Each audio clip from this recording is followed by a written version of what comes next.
Hey guys, thanks for tuning in to Comic Book Nostalgia. I'm CB Nostalgia, and we have a full recap and review for Young Justice Phantoms. Well, we got episode 22 of Young Justice Phantoms, Rescue and Search, and it's finally time for fans to dig into the Nightwing arc. Overall, it was another fun episode, and we're going to get right to it.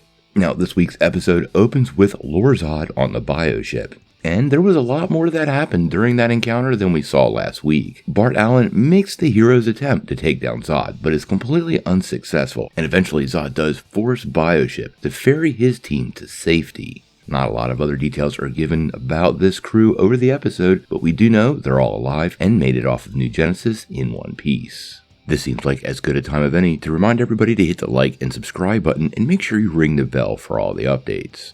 Also, while you're at it, make sure you check out our line of Stay Whelmed gear down below. It's a great way for your friends to feel the Aster, stay whelmed, and crash the mode, all while helping out this channel. Now, as we dig into the Dick Grayson story, we go pretty classic right out of the gate. We're returning to Haley's Circus. Apparently, Dick has been taking some time off and has returned to the role of Daring Dan Danger, performing at the circus and wooing crowds. Now, once Zatanna shows up to recruit Dick, he is initially a bit skeptical. She believes Connor is still alive, and Dick is really not too accepting of this information. But once they start on the detective path, it leads them to some major clues and really does help build a case for Connor's status and location. So let's try to break that down and exactly what happened. Now, they realize very quick there's a lot of pieces in play here that seem initially unrelated but really are. Bart Allen has disappeared, and their investigation leads to a video of him stocking up supplies with two mysterious people. We know these are the Legionnaires, but at this point, Grayson has no idea. After doing some cross-referencing of other videos in the past, this eventually leads them to Bibbo's. They actually find a video of Superman talking to the two Legionnaires. Poor Clark really needs a new place to have his coffee.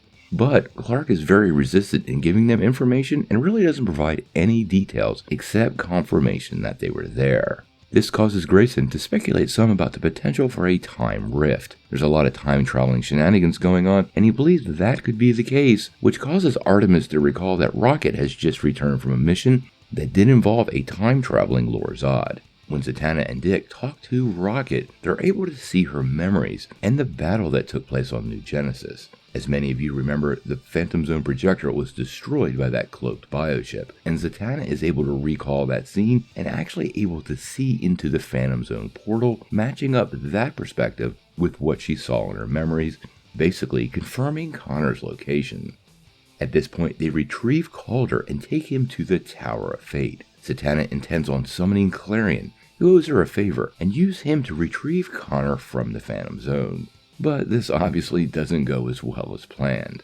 Clarion's pride is still a little bit hurt, and he defies all expectations with the team. Once summoned, he actually braves entering the Tower of Fate and creates multiple duplicates of himself, and reminds the team he is indeed a Lord of Chaos and should not be trifled with. Now, this battle is fairly short, and quite honestly, Clarion hands everybody their lunch, but Zatanna uses her magic to force Clarion to pay his debt.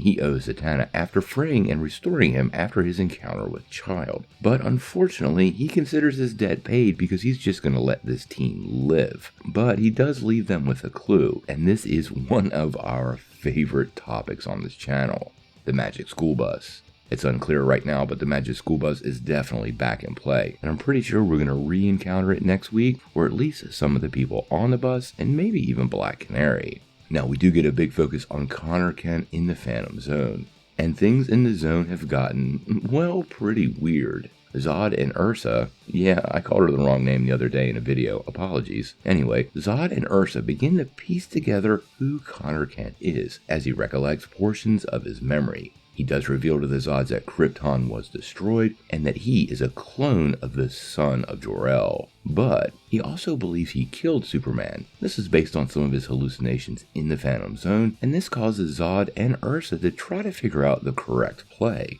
Now, during this conversation, Ursa does mention something that should be pretty big to Young Justice fans. She actually says that Zor-El had a daughter. And if you're a fan of this channel and read a lot of the comments, a lot of people are super stoked at the possibility of Supergirl being in this show. This is the first reference we've had to the character. I don't know if it means she'll appear soon, but we'll have to wait and see. Now obviously Zod is always playing the game, and when he pulls Ursa aside to figure out what to do about Connor and his story, Phantom Girl awakens and tells Superboy they are in grave danger. It doesn't appear Superboy has all of the details of his memory in place, so hopefully he recognizes Phantom Girl and she helps him remember, and of course maybe she can actually phase them out of the Phantom Zone, but we're going to have to wait and see on that.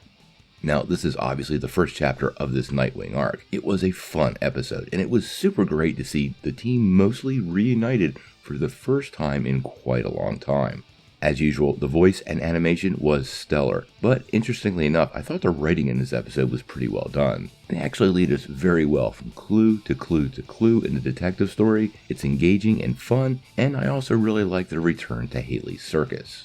Once again, I'm going to give this episode an 8.5 out of 10. It's the first chapter in the Nightwing arc, and I want to give it some space to grow, but I had a really good time, and the only downside is we've only got 4 more episodes left this season. But until we get episode 23, I gotta know what you guys think. What did you think of the 22nd episode of Young Justice Phantom's Rescue and Search? And what role could the Magic School Bus have in this final arc of Young Justice Phantoms? Sound off in the comments below. If you like this video, make sure you hit like, click subscribe, and if you don't ring that bell, you won't get any updates. Peace.